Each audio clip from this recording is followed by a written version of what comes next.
You're listening to the Chris the Freelancer podcast. Hey freelance family, thanks for joining us. This is the show that's all about location independence, remote work, freelancing and online business. If you're looking for advice and inspiration for your own digital nomad journey, this is your podcast. So without further ado, here's Chris. Hey guys, welcome to the Chris the Freelancer podcast. I'm here with Gabriel Spencer Harper. Is that correct? That is. Yeah, you got such a long name. Gabriel is a startup founder who's decided to build his startup here at Beach Hub on the island of Koh Phangan in Thailand. Yeah, I met Gabriel one of the first days I got here, but sort of what impressed me about Gabriel and his business partner Milo is the Skype booth in Beach Hub isn't too soundproof, let's say. So I overheard their conversations with, prospective clients, and I think they're making good, progress talking to clients back home, it seems, in the UK about their product. And it's just interesting that of all the places that they could have built a startup, they came out to Koh Phangan. And I haven't actually asked you about that, but we'll get to that. Why don't you first off introduce yourself and what your startup is? Sure. So I'm Gabriel, as you already know, and we've launched a company called Moju, which is a search engine for discovering Instagram influencers. So marketing agencies use us to discover influencers for sponsored content. So it's funny you mentioned working out of Koh Phangan with clients back home, because one of the issues we had is time zone differences. Mm-hmm. So we have clients in the UK, but we also have clients all around the world. And so you might have caught me at some moments, Chris, at like 11 p.m. because we have a client in California, and so the time zone differences are really tricky. And you were saying to me earlier, you've only just started this startup, right? So you're 5 weeks in, right? And you're already talking to prospective clients, and I think that's great because from my time, maybe people don't know this about me, but in 2014, I decided that the corporate career wasn't for me. And so the alternative was startups, and that was really exciting. I think startups has been, especially tech startups, has become something pretty cool to do in the last few years. And then in 2015, I got involved in the co-working space called River City Labs back in Brisbane. That's like the hub of tech startups in Brisbane. I know Brisbane in Australia is not the tech capital of the world, but that was the hub for my local city, and I'd go there and attended startup weekends, and people would make the same rookie errors all the time, build it and they will come, and have this idea, it's common with developers to I'm just going to build, and then at the end of it, you don't know whether it's going to be useful to anyone. So it's great that you've talking to clients already. How have you been able to source these prospective clients and sort of pitch them and get feedback? So that's a great question. So it's a mixture of outbound and inbound marketing. So outbound will just scour LinkedIn, look for people with the relevant job titles, and inbound it's a mixture of pay-per-click advertising, and just a little bit of SEO. So you captured some really good points about getting feedback really early. I think as a developer, it's really easy to do this because you love to build code, and so it's really easy to just write code and sort of vacuum yourself off from the real world. But it can be really dangerous to do that because, of course, you might be building something which nobody wants. So one thing we've been really careful to do is to, each time we do a task, we ask each other, is this the most valuable thing you can do right now?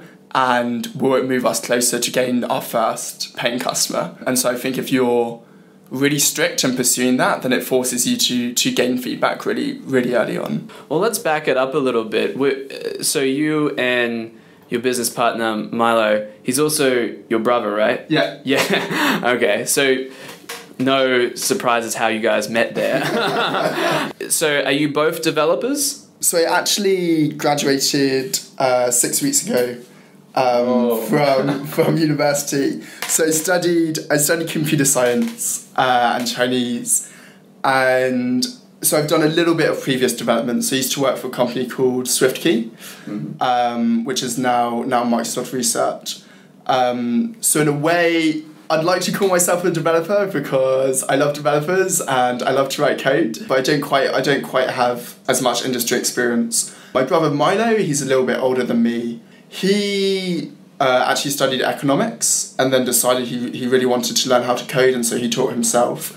So we're sort of developers, but from slightly different angles, perhaps with slightly less industry experience than other people. Yeah, perhaps the way, because I was a developer too for last year, and I guess the issue that I was seeing with being a developer, at least for me, was I don't consider myself like a career developer. Like, sure. I wasn't, I meet other developers and network all the time, and it didn't motivate me to become the biggest geek in the room. And I don't mean that in a disrespectful way. I mean, these developers, they get really into their stuff, and as you go deeper and deeper into it, it's more and more complex and more and less away from, changing images on a website. It gets into like getting models to speak to each other and stuff like that. Right. And yeah, I guess I didn't see myself as a career developer. I got into developing initially because of my interest in startups, and then I went into,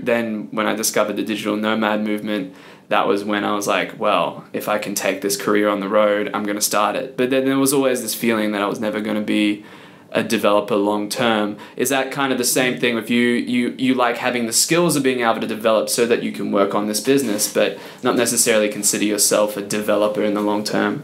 That's a really good question. I guess people are often motivated by different things. So I have a few friends who are, like, as you say, really into the more like core computer science, nerdy aspects of it. And so they're motivated just by like, oh, this program is cool in and of itself. And then there's like the external motivation, which is I actually want to build stuff which like affects the real world. Yeah. And for me, it's probably like 80% I actually want to build things which affect the real world, and 20% just like purely academic interest. And of course, yeah, we're very fortunate in that being a developer suits very well the digital nomad lifestyle. Like, it's one of the jobs that you can do remotely. I think a lot of my viewers or listeners are interested in developing. So yeah, I always tell them that developing is probably the number one career for remote work. I mean, there's plenty of jobs you can do remotely, but the number one career path that I see out here, in Thailand, in Bali, is people that are web developers, because it has that culture of being able to go remote and has that casual, I guess. When I was working back home, I didn't wear a suit to work or anything like that. So it's easy to go from, working from home to working on a beach. And I guess that leads nicely into why did you choose to work on your startup from here in Koh Phangan? Sure. So I actually found out about Koh Phangan by Googling the best workspaces in Asia. And then I came across a Forbes article which mentioned Beach Hub, which is this beautiful office space overlooking the beach. Yeah. And everyone who comes here won't be able to stop talking about how amazing the view is. And it is pretty awesome. So it's funny because I'm sort of only on this island because of the co-working space. But you could also say I'm actually only in Thailand because I found this co-working space from that Forbes article. Yeah. So as it happened, my co-founder messaged me 8 or 9 weeks ago, and we decided to do the company. And then 5 weeks ago, I had my graduation day, and then I turned 21 in the evening, and then the next day I packed my bags, and then the day after that I flew to Thailand. And I'd read the Forbes article like a week or two before that. So the Forbes article is sort of what brought me to the workspace, which is what brought me to Thailand. Okay, and what was the thinking behind doing it in Asia to begin with? Like, I can see one issue with doing it back home, and that's your cost of living is going to be higher, and especially for a startup that's pre-revenue, that can be advantageous. Any other aspects that made you want to do your startup in Asia? So the cost of living is definitely an issue because I'm just like a recent university graduate, and so it's just the remnants of student loans. And so moving to Southeast Asia for cost of living was a big motivation. But also it's just like a great opportunity to travel, to see new cultures. I get to like mix it up, so I get to do Muay Thai lessons here from like Thailand kickboxing champions, and that would charge some like a really reasonable amount. And so I feel you just get to have like a much better quality of life combined with really interesting experiences by going abroad. So there was a desire to, I guess, scratch the travel bug itch and experience another culture in another place, because I think that if you're the kind of person that likes to travel, then definitely I can see you'd want to come here. But a lot of people, I think, sort of, I don't know, scared of traveling, don't want to travel. I'm assuming you've done plenty of travel in the past. I've done a fair amount. It was sort of interesting because when I came here, it sort of makes you realise, hey, you can actually move to a new country without speaking the language and travel on your own. Because I was here, my co-founder only flew out about a month after I arrived. And I think that made me realise that actually it is hard to move to a new country. You have to build everything from scratch, your friendships, etc., etc. But it just sort of like made that possibility a reality. And there's like a difference in like intellectually understanding, hey, you can move anywhere in the world, and then emotionally doing it and being like, wow, I can actually move anywhere in the world. Absolutely. And that was a really interesting experience. Okay, well, let's talk about the startup. It's been a hectic 5 weeks, I'm assuming. And so where did this idea for emoji come up? And why did you decide to create a business around that, and how's it sort of changed the idea to now getting feedback and kind of refining it? Sure. So the original idea came from my co-founder, who ran a company within this space for 2 years, and he found that a lot of customers were having this problem of discovering influencers on Instagram. So I think the whole advertising industry is changing a lot because we've always had product placement in movies and in music videos and stuff.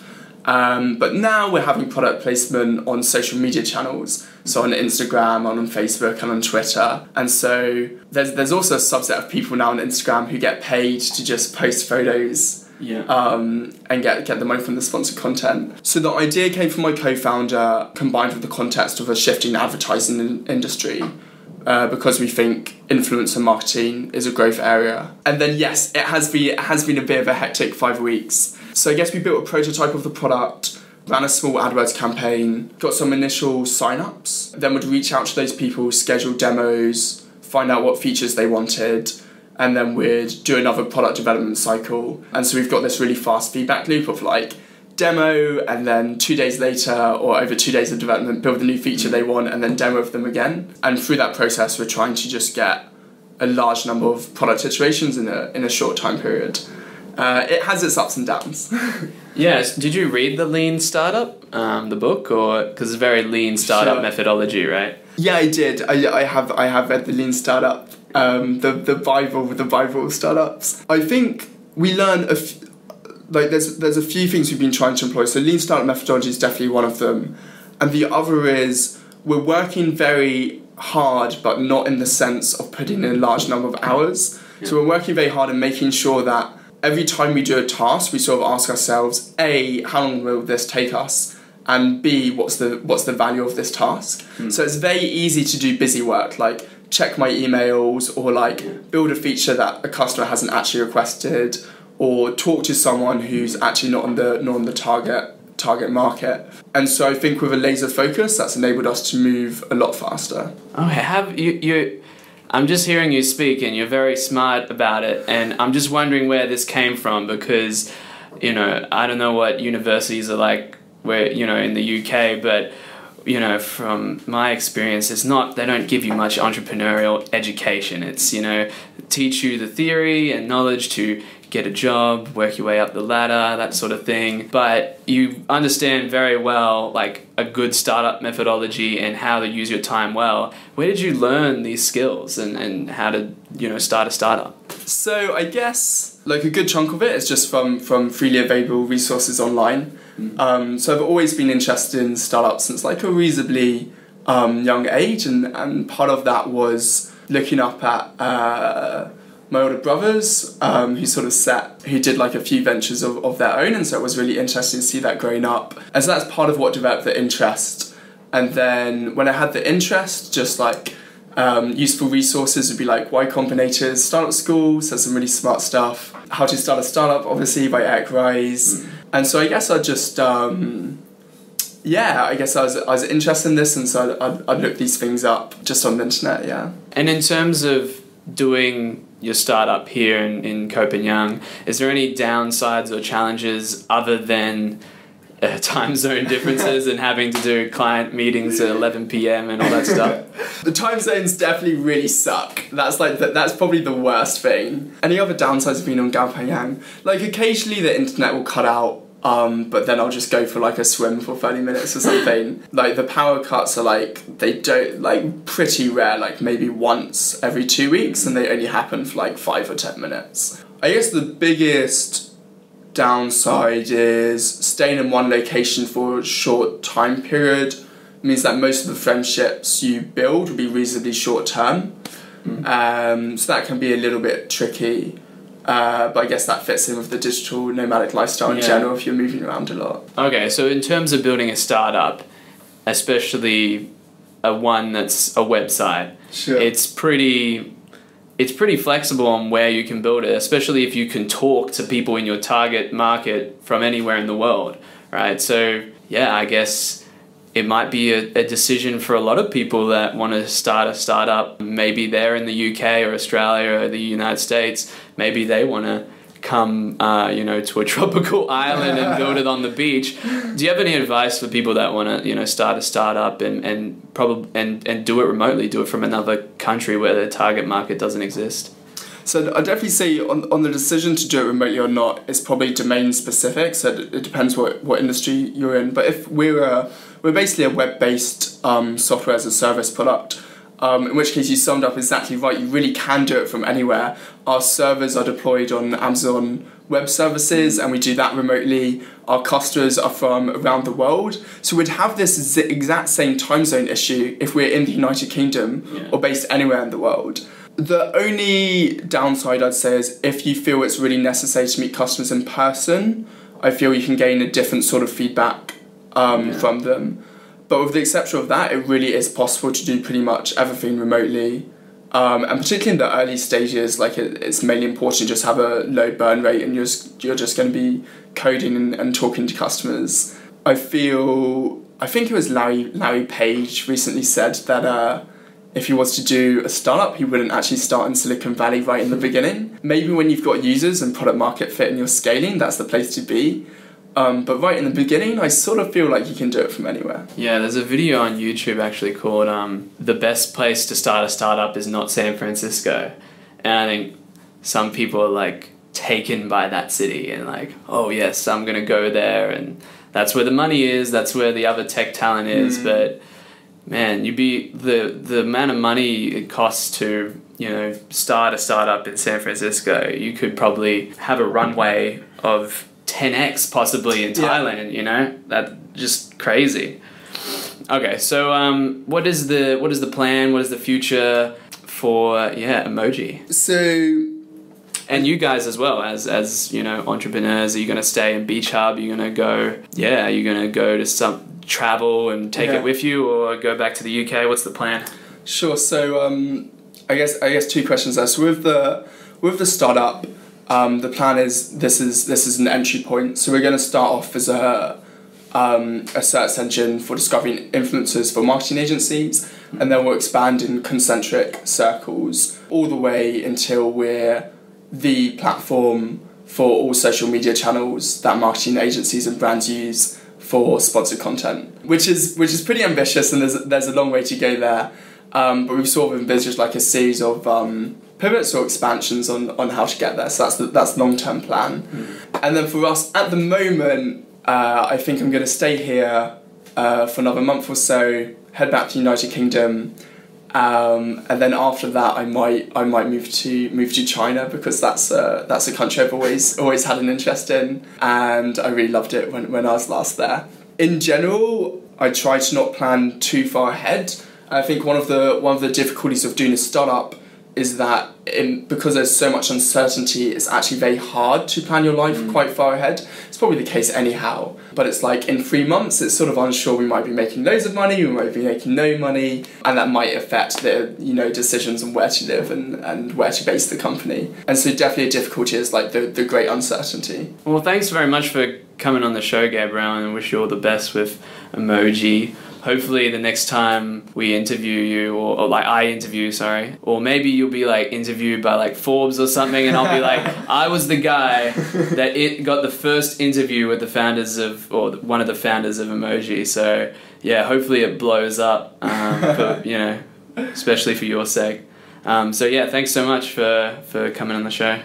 Absolutely, it's my pleasure. It was great. And we'll keep our fingers crossed. All right, cool. Just stay to the end if you guys want to hear where you can find the show notes, and we'll link to Emoji and everything else we talked about in today's episode. So we'll see you on the website. Guys, thanks for listening. For show notes, head to christhefreelancer.com/podcast, where you'll find this week's episode's discussion points and links mentioned, as well as the entire back catalogue of all the podcast episodes on this podcast. Also, I'd love to hear your feedback in the comments section. Just scroll down to leave a comment on the show notes. Here you can let me know if you liked the podcast, what you didn't like, as well as request topics for future episodes. I make the podcast to help you guys, so let me know what you want to hear. As always, thanks for listening. Be sure to hit subscribe, and I'll see you on the next episode.